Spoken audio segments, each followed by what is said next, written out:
Bismillahirrahmanirrahim. Alhamdulillahi Rabbil Alamin. Wassalatu wassalamu ala ashrafil anbiya'i wal mursalin. Nabiyina Muhammadin wa ala alihi wa sahbihi ajma'in. Assalamualaikum warahmatullahi wabarakatuh. So ngayon insyaAllah, Ar-Rusul wal Risalat, at tinatalakay pa rin natin yung ESMA at ang maling paniniwala ng mga ligaw na sekta tungkol dito. At ngayon insyaAllah, tatalakayin natin yung paniniwala ng mga Shia tungkol sa ESMA na ito ay kanilang iniuugnay sa kanilang mga imam, sa kanilang mga pinunong panrelihiyon, na iniugnay nila sa kanila yung mga katangian na halos nagiging hindi lang kapantay ng mga propeta, naging ano na nga kapantay na ni Allah, o mahigit pa kay Allah, yung kanilang mga imam na kinikilala. Ang pinakamalaking sekta ng mga Shia, yung tinatawag na Ithna Ashariya. Ithna Ashar, ibig sabihin 12, kasi naniniwala sila sa 12 imam nila, na ang pinakahuli dito ay si Mahdi. At syempre bukod pa sa mga imam na ito, meron silang mga ayatollah na tinatawag na mga pinunong panrelihiyon nila, na meron ding mga ganitong katangian. At pati iba pa nilang mga pinuno.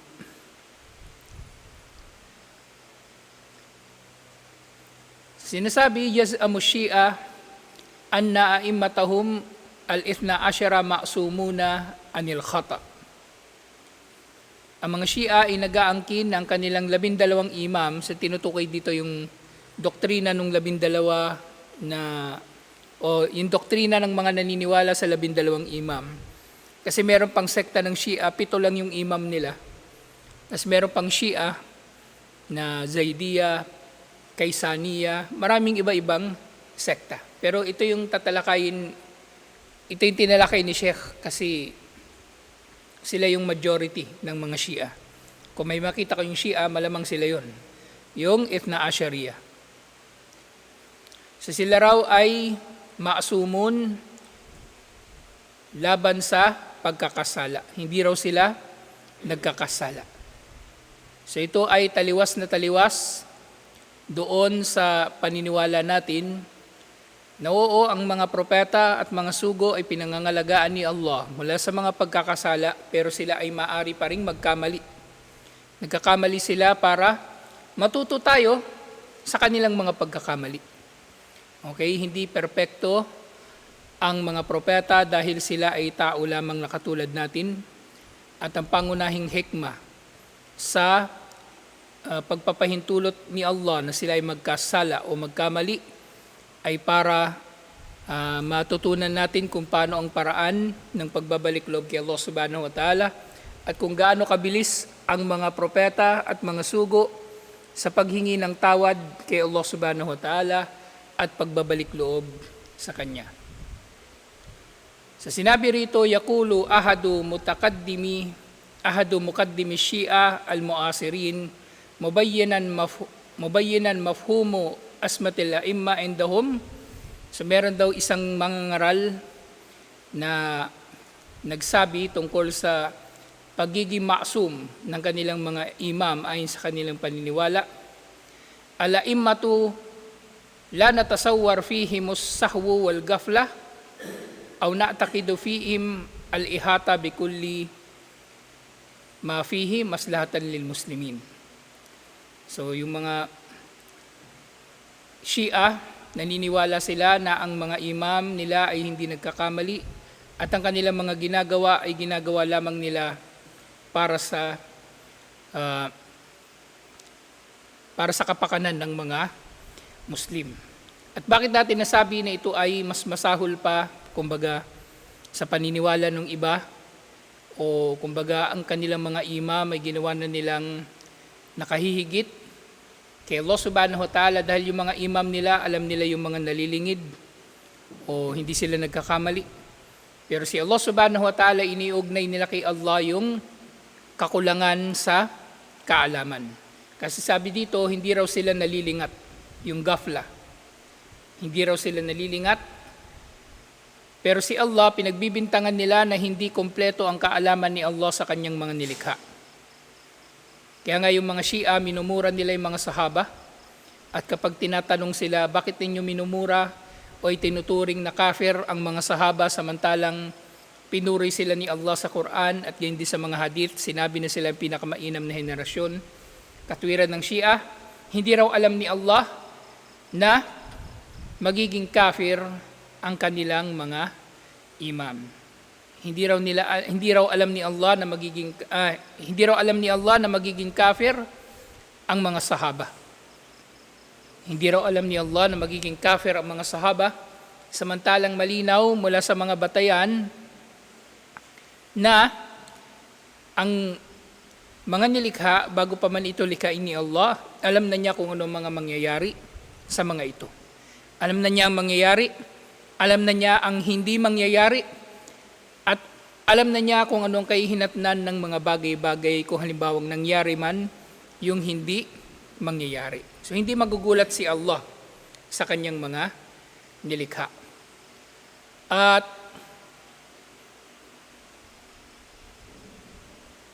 merong isang sinabi si Ibrahim al-Musawi, Az-Zanjani, na ito ay tungkol doon sa kanilang mga imam din o mga pinuno. At binanggit niya ito sa kanyang aklat na As-Saduq. Saduq, ibig sabihin, ano ito? Kumbaga, makatotohanan. Galing din ito sa salitang sidik. So sinasabi niya ni Ibrahim al-Musawi az-Zanjani, "Etakadna fil anbiya'i war rusul wal a'imma wal malaika annahum ma'sumuna mutahharuna min kulli danas." Naniniwala kami na ang lahat ng mga propeta, sugo, imam, at mga anghel ay pawang mga ma'sumun. Ma'sum, pinangangalagaan ni Allah subhanahu wa ta'ala, at sila ay malilinis mula sa anumang uri ng karumihan. So ito yung paniniwala nila.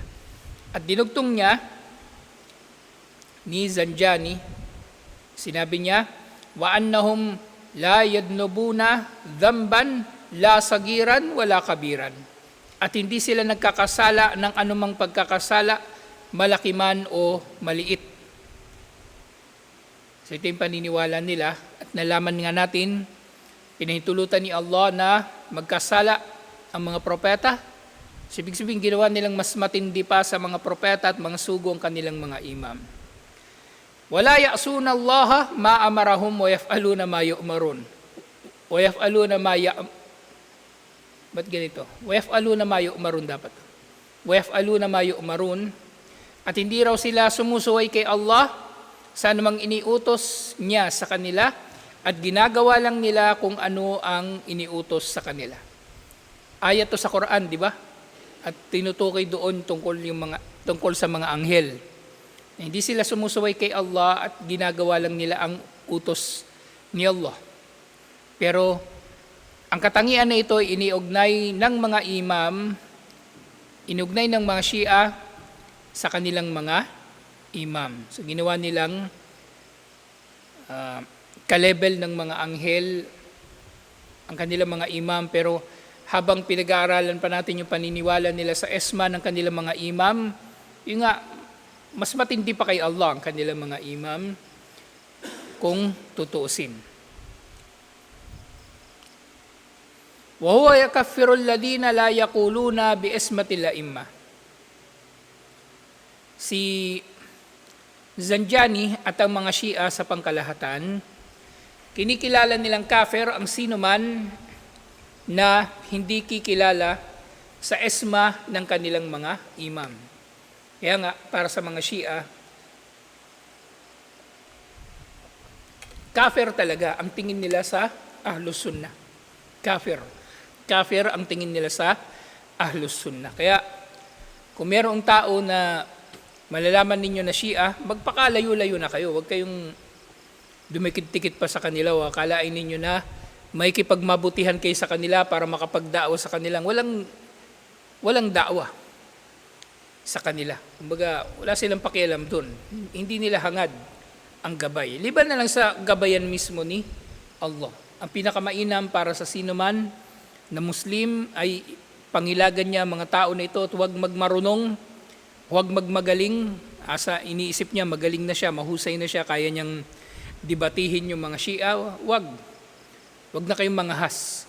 Kung yung mga maaalam na mga scholar, umiiwas sila sa kanila, tayo pa kaya? Katulad nga ng palaging nababanggit ko, yung mga ligaw na sekta, naghahamon palagi yan ng dialogue o debate, kasi gusto nila ng audience. Wala yung pakialam sa katotohanan na ibabahagi mo sa kanila. Kaya wala dapat tayong ugnayan sa kanila. Kafir ang tingin nila sa atin, edi ganoon na lang, lakum dinukum waliya din. Isa kanila yung relihiyon nila at tayo ay may sarili nating relihiyon, alhamdulillah. At ganyan din may sinasabi pa sila, yaqulu ba'da kalamihi as-sabiq mubasharatan, at idudugtong ni Zanjani dun sa kanyang sinabi, wa man nafa anhumul isma fi shay'in min ahwalihim faqad jahalahum wa man jahalahum fahuwa kafir. Sino mang tumanggi, di ba kanina, ang sino mang hindi kikilala na maasum ang mga imam ay kafir, at sino man daw ang tatanggi sa anumang bahagi ng pagiging maasum na ito ay may tuturing na jahil o mangmang, at para sa kanila ang sino mang mangmang sa relihiyon ay kafir din. So kafir talaga ang tingin nila sa mga tao na hindi kumikilala sa kanilang mga imam. Thumma qal, at dinugtong niya rito muli, wa takadna fihim annahum ma'sumuna mawsufuna bil kamali wat tamami wal ilm min awaili umurihim wa awakiriha la yusafuna fi shay'in min ahwalihim binaqsin wala isyan. Kami naniniwala na sila ay mga ma'sumun at sila ay inilalarawan sa mga katangian ng pagiging perpekto, pagiging kumpleto, at kaalaman tungkol sa mga naunang mga bagay hanggang sa huli.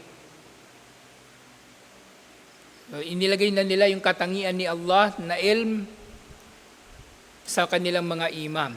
Diba sa Ayatul Kursi, ya'lamu ma bayna aydihim wa ma khalfahum, ito yung kahulugan nun.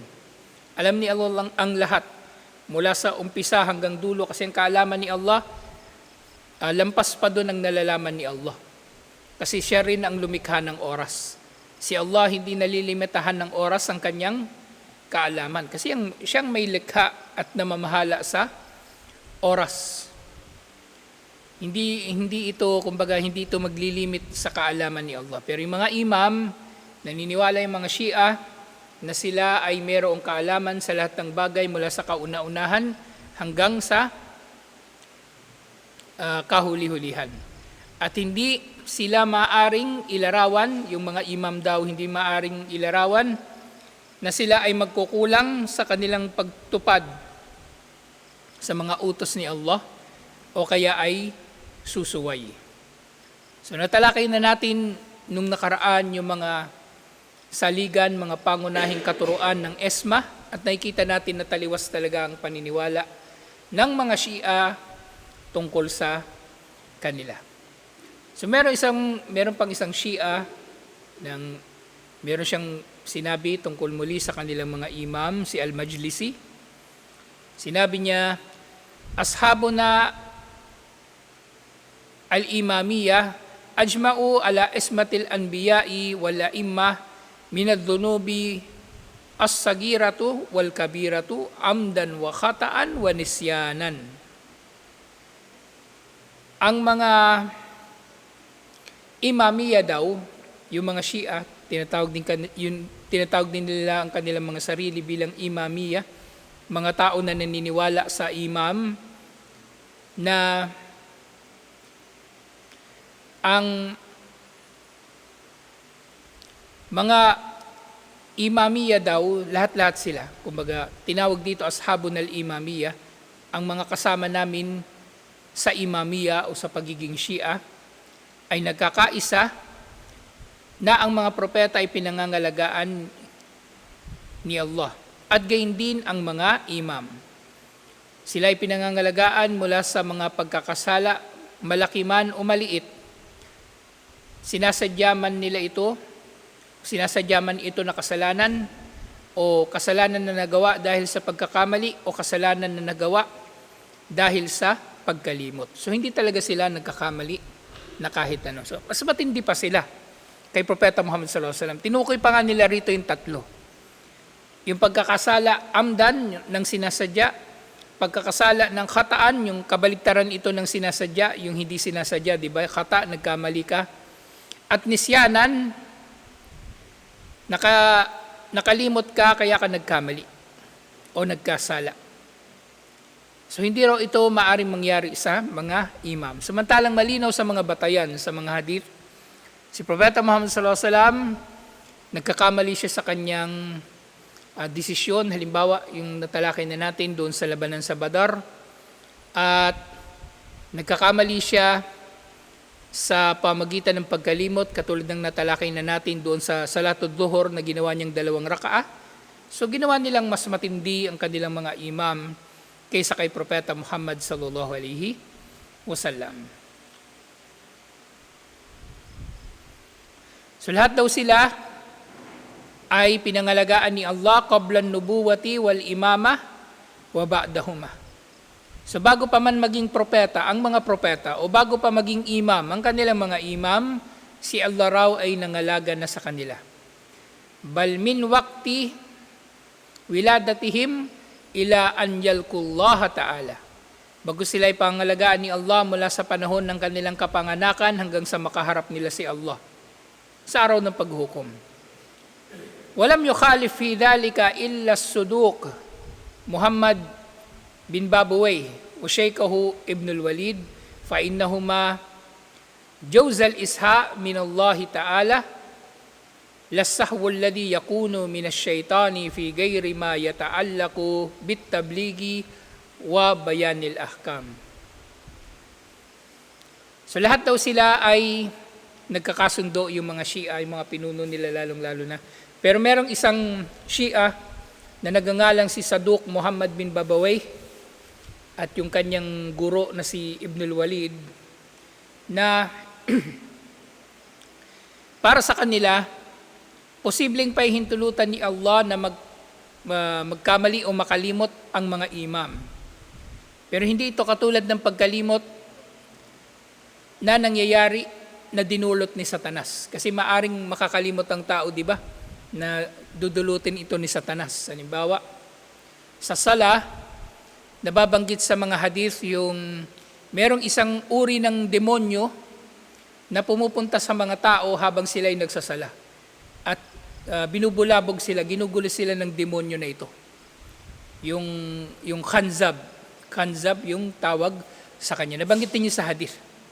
Khanzab. Kha, nun, zay, ba, khanzab. So ginugulo ng demonyo na yon yung mga nagsasala, kabilang doon yung ipapaalala niya sa kanila yung mga bagay-bagay na may kinalaman sa dunya.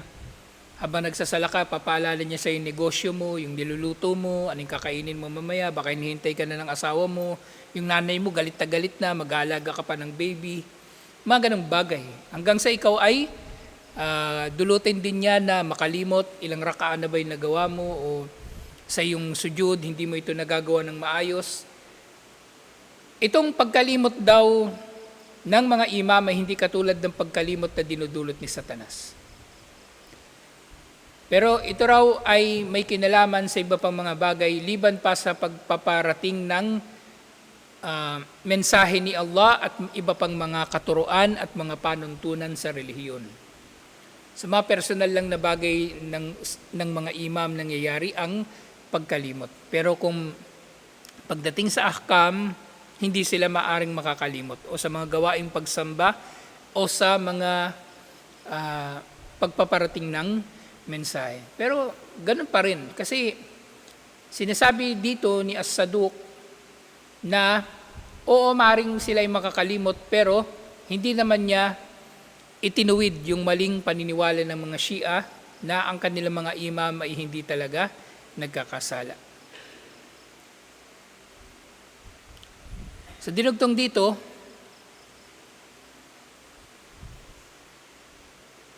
wasbat al-a'imma indahum mas'alatun i'tikadiyya ra'isiyya. Sinabi ni Sheikh, ang paniniwala ng mga Shia sa pangangalaga ni Allah sa kanilang mga imam o sa hindi nila pagkakamali, pagiging perpekto nila, ito ay isang pangunahin nilang katuruan. Ito ay isang pangunahin nilang katuruan. Walidha fa innahum yukaffiruna mukhalifihim fiha. Dahil dito, itinuturing nilang kafir ang mga hindi naniniwala sa paniniwala nila na ito. Wa yatarattabu alaihim umurun kathiratun minha, at dahil hinatulan na nilang kafir ang mga tao na hindi naniniwala sa ganitong paniniwala, halimbawa yung iba pang mga Muslim, halimbawa tayo Ahlus Sunnah, lalong-lalo na, meron silang mga ahkam at napakaraming mga ahkam nila laban sa atin at kabilang dito na hukom nila laban sa atin. Annal kalam al-mansub ilal a'immati ya'tabirunahu dalilan syar'iyan kal-Qur'ani was sunnah. So merong paniniwala ang mga Shia, sumud pa dun nga sa pagturing sa atin bilang kafir, ito yung mapaniniwala nila na may kinalaman sa kanilang mga imam, na ang anumang sinabi ng kanilang mga imam ay katumbas ng Quran at Sunnah bilang batayan. Anumang sabihin ng kanilang imam ay katumbas ng Quran at Sunnah bilang batayan, bilang batas sa kanilang mga paniniwala at kanilang mga gawaing pagsamba. Walidha fa inna at-tashri'a lam yantahi indahum biwafati Rasulillahi sallallahu alaihi wasallam bal huwa mustamirrun ila hina gaibati imamihim ath-thani ashar. Kaya para sa kanila, hindi nagtatapos ang pagsasabatas sa Islam. Hindi naging kompleto ang Islam. Kasi dinadagdagan nila ng dinadagdagan eh. Paano yun? Marami pang imam yung darating sa kanila. Hanggang sa dumating yung kanilang 12 na imam. So madadagdagan ng Islam, samantalang sinabi na mismo ni Allah, al-yawma akmaltu lakum dinakum wa atmamtu alaykum ni'mati wa raditu lakum al-Islam madina. Sa araw na ito, kinumpleto ko ang inyong relihiyon at ginawa kong perpekto ang mga biyaya ko sa inyo at pinipili ko ang Islam bilang inyong relihiyon. Sa perpekto ng Islam, perpekto na, wala nang mababawas dito, wala nang idadagdag. Pero yung mga Shia, hindi sila naniniwala sa aya na ito, bagkus ay nadaragdagan ng kanilang mga pagsasabatas. Bal yarawna annahu yumkin an yatalakku risaili min al-imamil ghaib biwasitati nawabihi. Pagkus ang mga imam na ito nga ay naniniwala sila na ito nga ay pwede magdagdag ng batas at dinugtong nga dito na yung imam na yun na 12 na hindi pa nila nakikita, hindi pa lumilitaw daw, kahit hindi pa ito lumilitaw, nagbibigay na ito ng kanyang pagsasabatas. Nagbibigay na ito ng kanyang pagsasabatas sa pamagitan ng kanyang mga nawab, yung kanyang mga naib, kumbaga kanyang mga kahalili. Yun yung mga pinuno nilang panrelihiyon ngayon. So itong imam na ito, nagbibigay din ng wahi, nagbibigay ng kapahayagan. So marami talagang naidagdag sa kanilang relihiyon. At syempre, panghuli, mababanggit natin, wa min dalika annahum ahakka bil khilafati min gairihim. Dahil dito naniniwala sila na ang mga imam ay higit na karapat-dapat sa pagiging khalifa kaysa sa iba pa. Dahil ang unang imam na kinikilala nila si Ali. tapos si Al-Hussein, at sumunod doon yung mga inapo na lahat ni Ali. Fahum ahakku min Abi Bakar wa Omar wa Uthman wa gayruhum minas sahaba. So yung kanilang mga imam ay higit daw na karapat-dapat kaysa kay Abu Bakar, kay Omar, kay Uthman at iba pang mga sahaba na naging khalifa. At si Muawiyah, hindi rin nila tinatanggap lalong-lalo na. Dahil ang paniniwala nila, ang khilafa ay dapat nasa pamilya lamang ni Ali. Pero actually, hindi naman nila ginagalang ang pamilya ni Ali. Ang ginagalang lang nila sa pamilya ni Ali, sina Al-Hussein lang at yung mga inapo niya dito kasi gusto nilang iugnay ng pamumuno ay dapat lamang manggaling sa kanilang lahi o angkan. Na syempre, bidaa ito na kanilang inimbento lamang. So, ito yung pagtalakay natin sa mga Shia. Alhamdulillah. So, tatalakayin pa natin iba pang mga may kinalaman dito at iba pang mga maling katuroan ng mga ligaw na sekta tungkol sa ESMA at yung tamang pag-unawa natin dito, inshallah, bilang mga Muslim, nakabilang sa Ahlus Sunnah wal Jamaah. So, tutuloy natin next week, inshallah. Assalamualaikum warahmatullahi wabarakatuh.